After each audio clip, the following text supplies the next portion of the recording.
Assalamualaikum, nama saya Nur Anissa binti Zulfikri. Hari ini saya akan menerangkan tentang video satu yang bertajuk pengangguran atau employment. Apa itu employment? Employment ini adalah orang yang mahu bekerja tetapi tidak mendapat pekerjaan. Dalam video tersebut kita boleh lihat isu pengangguran ini dipandang sensitif oleh masyarakat, terutama golongan siswasa. Namun ada pandangan yang mengatakan bahawa isu ini bukan melibatkan siswasa sahaja tetapi melibatkan golongan lain juga. Isu pengangguran ini menjadi satu penyakit pada era globalisasi ini dan semakin menular di negara kita. Saban tahun kita dikejutkan dengan berita kegagalan belia terutama siswasa dalam memperolehi pekerjaan. Malah pada tiap tahun pada tiap peperiksaan umum negara isu pengangguran dalam kalangan siswasa ini akan muncul.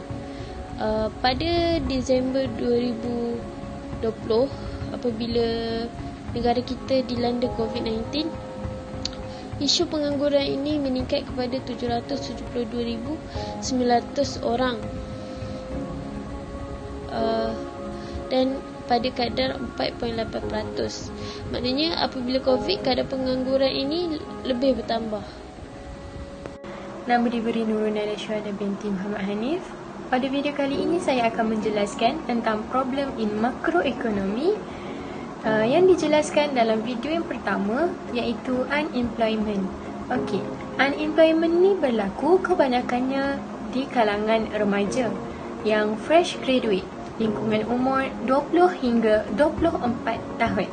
Okey, kenapa unemployment di kalangan remaja yang fresh graduate boleh berlaku? Yang pertama, mereka meminta gaji yang tidak realistik, seperti gaji yang terlalu tinggi, jadi majikan merasakan ianya tidak relevan. Yang kedua, mereka terlalu memilih bidang kerja, yang mana mereka merasakan bidang kerja yang ditawarkan kepada mereka itu tidak sesuai, so mereka tolak tawaran itu. Yang ketiga, iaitu mereka mempunyai sikap yang teruk. Yang keempat, iaitu kurang berkemahiran dalam komunikasi bersama klien. Yang kelima, mereka tidak mahir dalam berbahasa Inggeris. So, apabila nak berjumpa dengan klien yang Chinese or Indian, so sukar untuk mereka berinteraksi. Saya Nur Ali Azmina untuk mengupas beberapa penyelesaian dalam mengatasi masalah unemployment yang berlaku di negara kita, terutamanya kepada golongan fresh graduate ataupun lepasan universiti. Contoh graf yang saya ambil, kadar peratusan pengangguran ini telah membuktikan bahawa kadar peratusan pengangguran dalam kalangan fresh graduate sangatlah tinggi. Malah isu ini bukan satu isu yang baru. Tentunya saya dan ramai lagi student yang bakal bergelar status fresh graduate yang akan datang tidak ingin terjebak dalam masalah pengangguran ini.